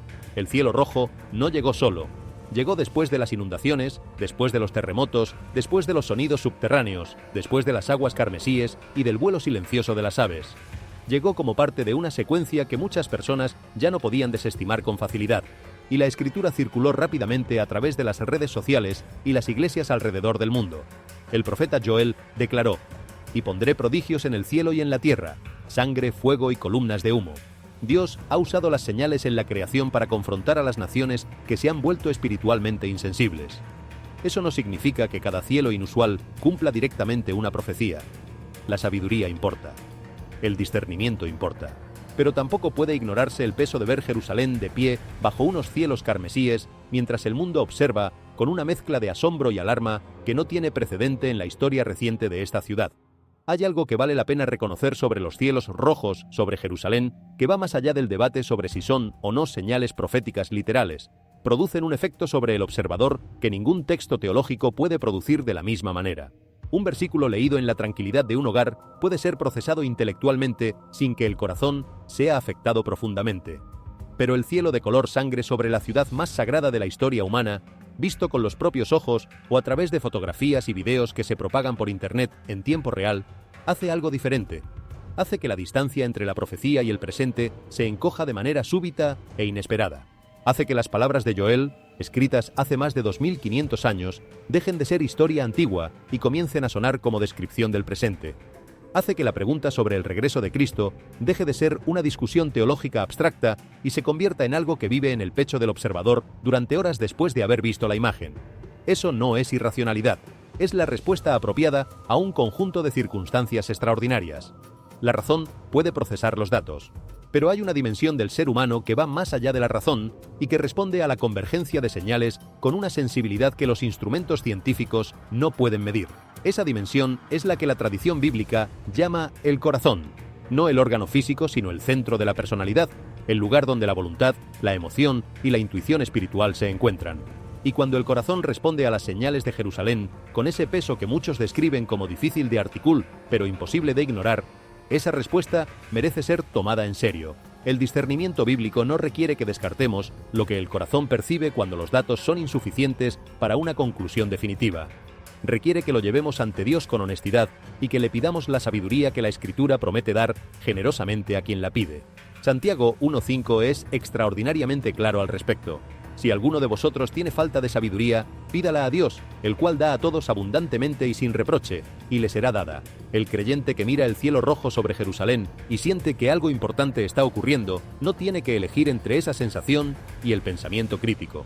Puede llevar ambas cosas ante Dios y pedir la perspectiva que integra los datos visibles con el discernimiento espiritual que la Escritura promete. Lo que sí resulta claro, mirando el conjunto de eventos que se desarrollaron sobre Jerusalén en esos días extraordinarios, es que la ciudad santa seguía siendo exactamente lo que la Escritura siempre dijo que sería: el centro de la convergencia de lo humano y lo divino, el lugar donde la historia del mundo y la historia de la redención se tocan de maneras que en ningún otro punto del planeta tienen la misma intensidad. El cielo rojo sobre Jerusalén no era el fin, era un capítulo dentro de una historia que está lejos de haber terminado. Y los lectores de esa historia, los creyentes que han estado siguiendo su desarrollo a lo largo de los siglos, tienen razón en prestar atención cuando ese capítulo se desarrolla de maneras que recuerdan a las señales que las páginas previas de esa misma historia describieron. Mientras el mundo permanecía enfocado en Jerusalén, otra advertencia antigua continuaba desarrollándose más al este, en silencio pero con una implacabilidad que los datos documentan sin posibilidad de debate. El río Éufrates, uno de los ríos más cargados de significado en toda la historia de la civilización humana, continuaba su retroceso. Las imágenes comparativas de 2020 a 2025, compartidas en línea por periodistas, científicos y ciudadanos por igual, mostraban secciones enteras del lecho del río prácticamente desaparecidas. Áreas que en décadas anteriores estaban cubiertas por agua fluyente se habían convertido en tierra seca y sedimento expuesto bajo el sol del desierto. Embarcaciones de pesca descansaban abandonadas sobre barro endurecido donde el río alguna vez se movía con fuerza y vida. Edificios construidos décadas atrás junto a sus orillas ahora se encontraban rodeados por tierra seca y polvo que el viento levantaba en nubes. Los científicos apuntan hacia causas comprensibles: sequía, temperaturas en ascenso, sistemas de presas que interrumpen el flujo natural, décadas de presión ambiental acumulada sobre una cuenca que abarca varios países con distintas políticas hídricas. La explicación técnica es real. Pero para los creyentes, el Éufrates no es simplemente un recurso hídrico regional, es profético. Durante siglos los creyentes leyeron el versículo de Apocalipsis 16:12 preguntándose cómo podría ocurrir tal cosa. El sexto ángel derramó su copa sobre el gran río Éufrates y el agua de este se secó para que quedase preparado el camino a los reyes del oriente. Ahora, las imágenes de ese río marchitándose están disponibles para cualquier persona con acceso a Internet. Y el contraste entre la profecía leída durante generaciones y las fotografías satelitales de hoy resulta difícil de procesar con indiferencia. El Éufrates tiene una historia que lo conecta con los momentos más decisivos de la civilización humana. En sus orillas se construyó Babilonia, el imperio que destruyó el primer templo de Jerusalén y llevó al pueblo de Israel al exilio. A lo largo de sus riberas se desarrollaron las civilizaciones sumerias y acadias, las primeras en producir escritura, leyes codificadas y ciudades en el sentido moderno del término. El Éufrates delimitó el borde oriental del territorio que Dios le prometió a Abraham. A tu descendencia daré esta tierra, desde el río de Egipto hasta el gran río Éufrates.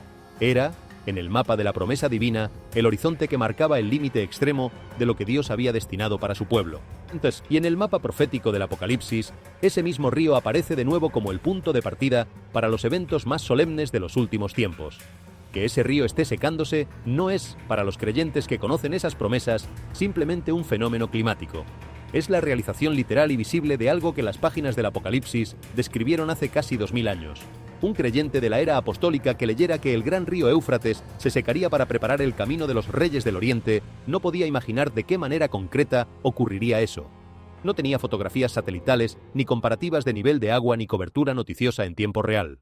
Lo creía porque la Escritura lo decía, y lo esperaba de una manera abstracta. El creyente de hoy puede ver las fotografías. Puede comparar el río de 2020 con el de 2025 y ver con sus propios ojos lo que la fe de generaciones anteriores solo podía esperar. Esa diferencia entre esperar por fe lo que no se puede ver y observar en tiempo real lo que la profecía describió es una diferencia que debería producir algo más que un encogimiento de hombros. En ese mismo periodo, un ganadero reportó haber descubierto 3 vaquillas bermejas que coincidían con los requisitos bíblicos exactos descritos en el libro de Números. Los animales eran completamente rojos, sin mancha ni defecto, y nunca habían sido usados para trabajo alguno. Autoridades religiosas las examinaron con atención antes de declararlas inusualmente significativas según la ley judía antigua. Las vaquillas fueron posteriormente transportadas a Israel, donde muchos creyeron que podrían eventualmente ser usadas en rituales de purificación conectados con la reconstrucción del tercer templo en Jerusalén. El descubrimiento reencendió inmediatamente las discusiones globales sobre profecía bíblica, adoración en el templo y expectativas sobre los últimos tiempos. Números 19 describe el ritual de la vaca bermeja con un detalle extraordinario. Di a los hijos de Israel que te traigan una vaca bermeja sin defecto, en que no haya falta, sobre la cual no se haya puesto yugo. En el Israel antiguo, las cenizas de la vaca bermeja se usaban para la purificación ceremonial, especialmente antes de entrar al culto sagrado. Durante siglos, muchos estudiosos religiosos creyeron que tal sacrificio sería necesario nuevamente si un templo futuro fuera alguna vez reconstruido en Jerusalén. Para algunos, las vaquillas representaban únicamente simbolismo religioso. Para otros, aparecían como una de las primeras piezas visibles moviéndose hacia su lugar dentro de un cuadro profético mucho más grande. El profeta Ezequiel recibió visiones de un templo futuro en el capítulo 40, una estructura vinculada a la restauración, el culto y los eventos que muchos creyentes todavía asocian con los últimos días. En años recientes, grupos religiosos conectados al movimiento del Tercer Templo han exhibido públicamente banderas, vestimentas, instrumentos ceremoniales y planes arquitectónicos que representan sus esperanzas de un templo judío futuro reconstruido en la Ciudad Santa. Para los creyentes en ese movimiento, reconstruir el templo no es simplemente político, es profundamente espiritual, y muchos están convencidos de que los eventos proféticos más importantes no pueden desarrollarse completamente hasta que un tercer templo se erija nuevamente en Jerusalén. Allí la situación se vuelve extraordinariamente sensible. El monte del templo sigue siendo uno de los puntos de tierra más disputados y emocionalmente cargados sobre la superficie del planeta. La cúpula de la roca y la mezquita Al-Aqsa se encuentran sobre el mismo terreno donde los primeros y segundos templos judíos alguna vez existieron, y para judíos, cristianos y musulmanes por igual, el sitio lleva una importancia espiritual inmensa ligada a miles de años de historia, adoración, conquista y profecía.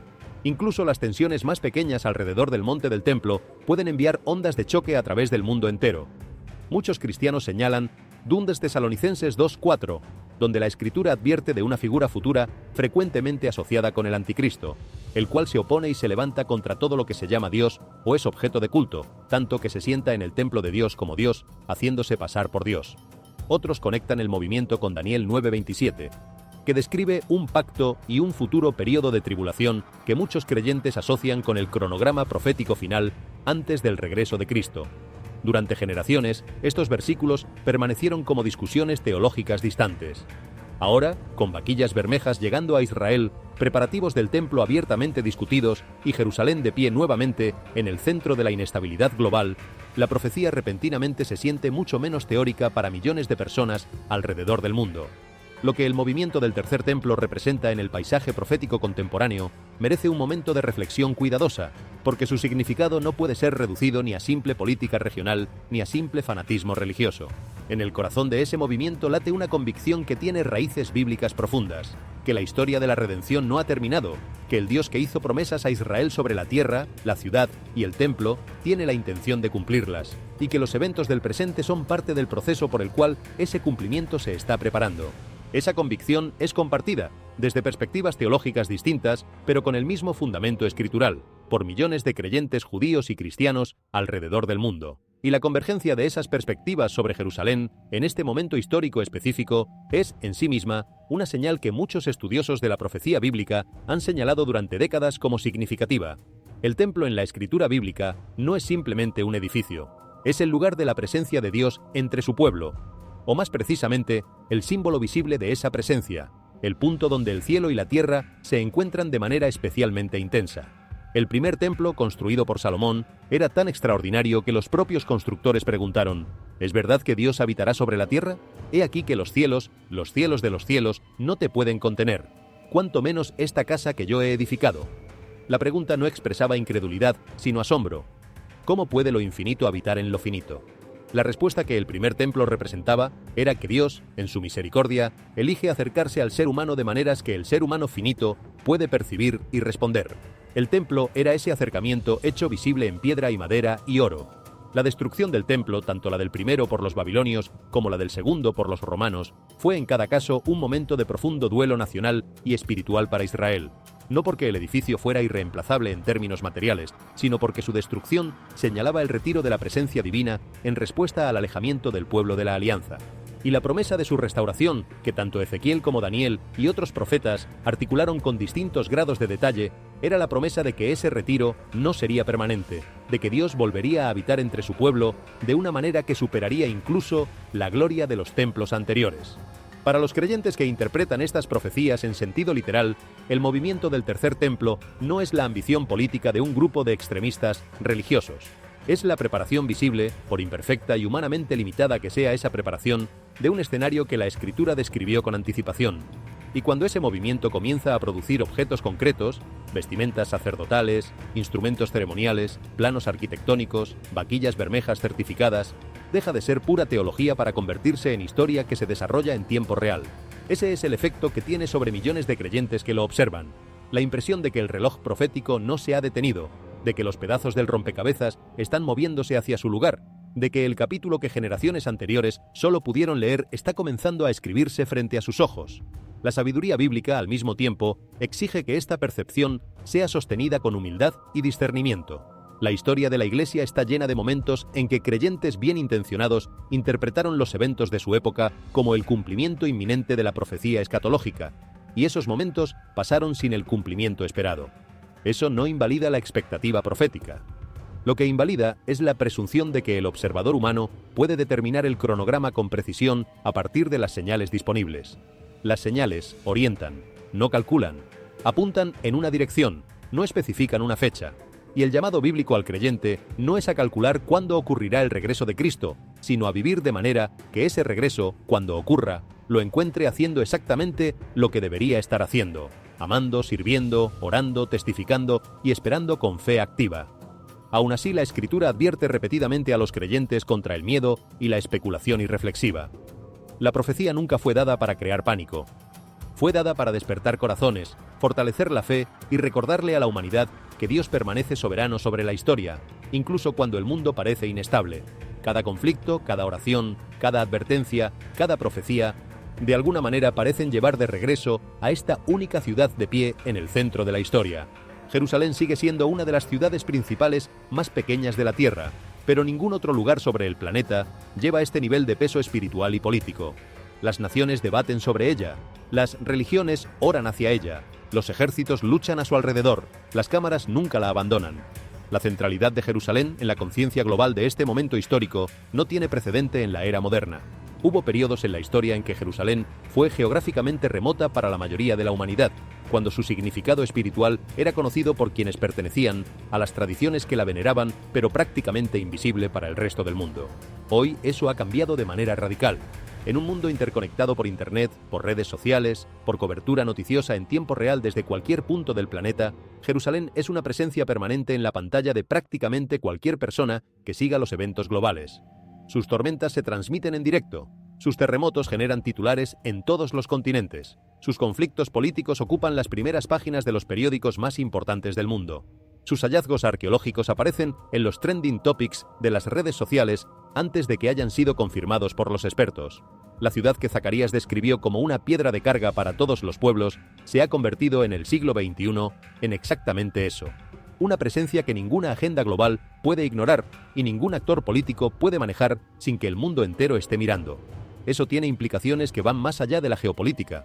Para los creyentes que leen la historia bajo la lente de la profecía, la visibilidad global de Jerusalén en este momento es en sí misma una señal. Zacarías la llamó copa que tambalea para los pueblos circundantes. Jesús la llamó el lugar que los gentiles pisotearían hasta que los tiempos de los gentiles se cumplieran. Y la paradoja es que en el período en que Jerusalén está siendo más pisoteada, más disputada, más vigilada y más debatida que en cualquier otro momento de la historia, también está siendo más observada por los creyentes que esperan el cumplimiento de las promesas que rodean esa ciudad. La misma visibilidad que la hace vulnerable a la disputa política la convierte también en un testigo global de que algo más está ocurriendo que lo que los análisis geopolíticos pueden capturar. Hay una dimensión de la centralidad de Jerusalén que merece ser señalada específicamente: su capacidad única de unir y dividir simultáneamente a la humanidad. No hay otra ciudad en el planeta que sea reclamada con tanta intensidad y con tan profunda convicción de legitimidad por tradiciones religiosas tan distintas como el judaísmo, el cristianismo y el islam. Cada una de esas tradiciones tiene raíces reales y profundas en esa ciudad. Cada una de ellas puede señalar sitios concretos dentro de sus murallas que son sagrados de maneras que no pueden ser simplemente declaradas secundarias o prescindibles por un árbitro externo. Y esa superposición de reclamos sagrados sobre el mismo territorio físico es la fuente de una tensión que ningún acuerdo político ha logrado resolver de manera duradera a lo largo de décadas de intentos. La paz de Jerusalén, en ese sentido, es literalmente imposible desde dentro de los recursos humanos disponibles. Solo puede venir desde afuera de la capacidad humana, desde la fuente que el Salmo 122 identifica como el destinatario de la oración, el Dios que eligió a Jerusalén como el lugar donde su nombre habitaría y donde su promesa de paz sería finalmente cumplida. Los eventos de esos días extraordinarios en Jerusalén, las tormentas, las inundaciones, el muro que pareció llorar, los hallazgos subterráneos, los terremotos, las aguas rojas, las aves, el esqueleto, los sonidos y el cielo carmesí, no resolvieron la tensión de Jerusalén, no podrían haberlo hecho. Las señales no resuelven, las señales apuntan hacia el único que puede resolver, el único que tiene autoridad sobre la ciudad que lleva su nombre, el único que lloró sobre ella con lágrimas que no fueron de debilidad, sino de amor soberano por un pueblo que todavía tiene oportunidad de reconocer su hora. En Lucas 21:24, Cristo advirtió que Jerusalén sería pisoteada por los gentiles hasta que los tiempos de los gentiles se cumplieran. El profeta Zacarías declaró que Dios haría de Jerusalén una piedra de carga para todos los pueblos. Esa carga parece más visible ahora que en cualquier otro momento de la historia moderna. La tensión política, el conflicto religioso, la división global, el terrorismo, la guerra y la expectativa profética continúan convergiendo alrededor de esta ciudad con una intensidad que no tiene precedente cercano. Cada generación en los últimos 2000 años ha tenido razones para creer que los eventos de su tiempo marcaban el umbral de los tiempos finales. El tiempo, en todos esos casos, ha seguido. Lo que hace diferente el momento actual no es una certeza mayor sobre los cronogramas, sino la densidad y la velocidad de la convergencia. La cantidad de señales que los creyentes de épocas anteriores esperaban ver reunidas que parecen estar apareciendo simultáneamente, con una velocidad que las generaciones pasadas no experimentaron. Eso no es garantía de nada en términos de fechas, pero sí genera una urgencia que la fe bíblica afirma que es apropiada responder con oración, con testimonio y con una vida orientada hacia lo eterno más que hacia lo transitorio. La urgencia no es pánico ni ansiedad descontrolada.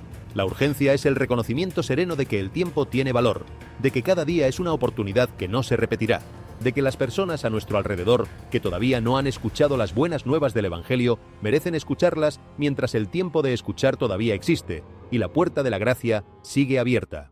Esa urgencia, sostenida con paz y no con miedo, es la marca del creyente que ha entendido correctamente las señales de su tiempo.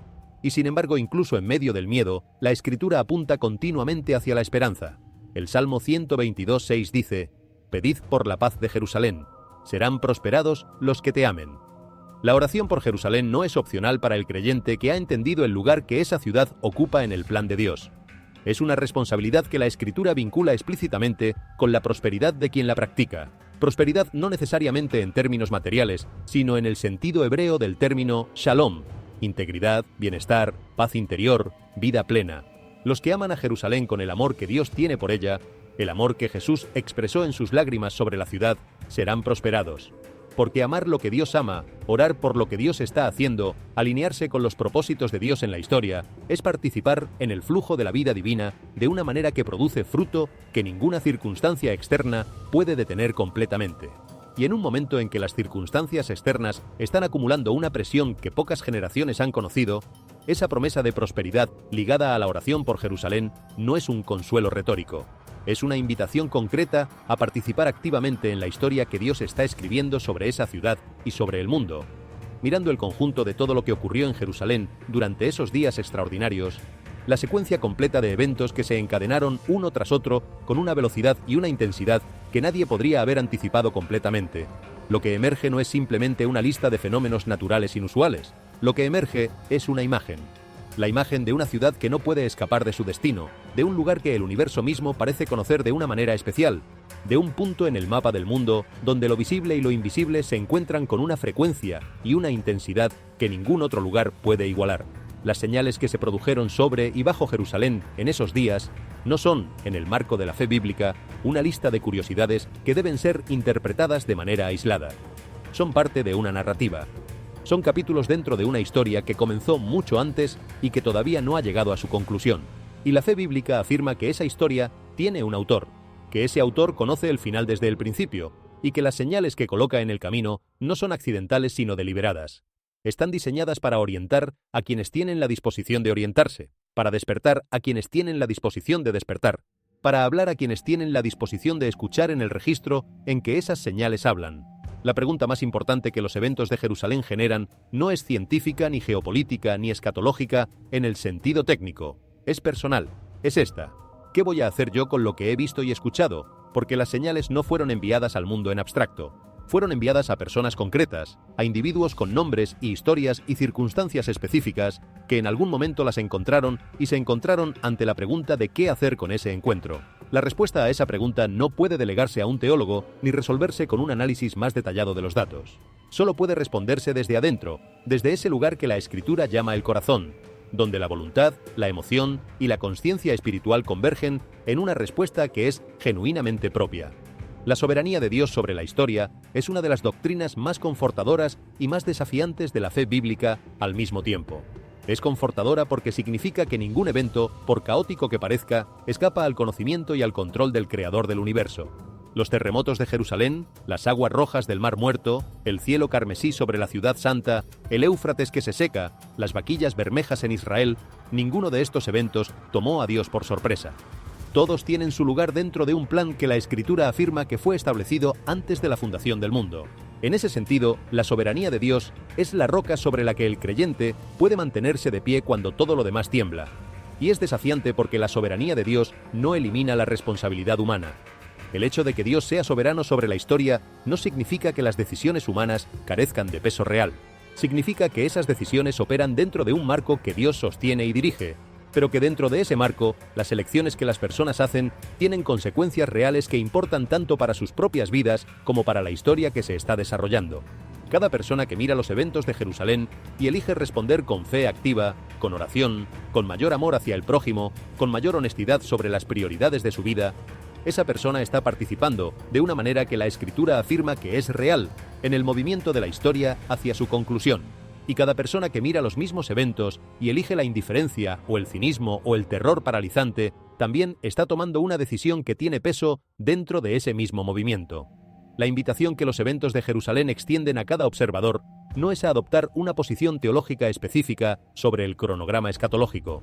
Es a preguntar con honestidad, ¿qué está diciendo Dios a través de lo que estoy viendo? ¿Y cuál es mi respuesta? No la respuesta que debería dar para quedar bien ante otros creyentes. No la respuesta que la tradición espera. La respuesta real, honesta, que emerge cuando el corazón confronta las señales con la disposición genuina de escuchar lo que están comunicando. Esa es la única respuesta que vale. Y esa es la respuesta que los eventos de Jerusalén, en todo su peso acumulado, están esperando de quien los observa. Ese es quizás el mensaje más profundo detrás de todo lo que está ocurriendo en Jerusalén hoy. Las tormentas pueden sacudir la ciudad, las naciones pueden enfurecerse a su alrededor, la tierra misma puede temblar bajo sus cimientos. Pero Dios permanece soberano sobre la historia. El mismo Cristo que lloró sobre Jerusalén todavía está llamando a las personas hacia sí mismo, incluso ahora, incluso en medio de todo esto. Si estas señales están moviendo tu corazón, no ignores ese sentimiento. El movimiento que sientes no es ansiedad ni superstición. Es la consciencia espiritual respondiendo a lo que la creación está comunicando, y esa respuesta merece ser honrada con acción. Tómate un momento ahora mismo y ora. Ora por Jerusalén con el nombre de cada barrio que conoces, con la imagen de cada persona en esa ciudad que también está buscando paz en medio del caos. Ora por la paz que ningún acuerdo político puede producir, pero que el Príncipe de Paz ha prometido traer. Ora por sabiduría y discernimiento en estos tiempos inciertos, porque el discernimiento no llega solo ni automáticamente. Es un regalo que Dios da a quienes lo piden con humildad. Ora para que los corazones se vuelvan hacia Dios antes de que el miedo los endurezca completamente, porque el miedo sin fe produce amargura, pero el miedo llevado ante Dios puede convertirse en el umbral de la fe más profunda que alguien haya conocido. Y donde quiera que estés viendo esto esta noche, en cualquier ciudad, en cualquier país, en cualquier circunstancia personal, que el Señor te proteja, fortalezca tu fe y llene tu hogar con su paz. Que Jesucristo guíe a tu familia a través de cada tormenta que esté enfrentando ahora mismo, y te recuerde en los momentos de mayor oscuridad que ninguna profecía es más grande que la misericordia de Dios. La misericordia va delante. La misericordia es el contexto dentro del cual todo lo demás ocurre. Y para quien vive en esa misericordia, incluso las señales más solemnes de los últimos tiempos se convierten, en última instancia, en razones de esperanza más que de terror. Si este mensaje te habló, deja una oración en los comentarios. Comparte este video con alguien que necesite esperanza y suscríbete mientras continuamos observando las señales de nuestro tiempo a través de la luz de la Escritura.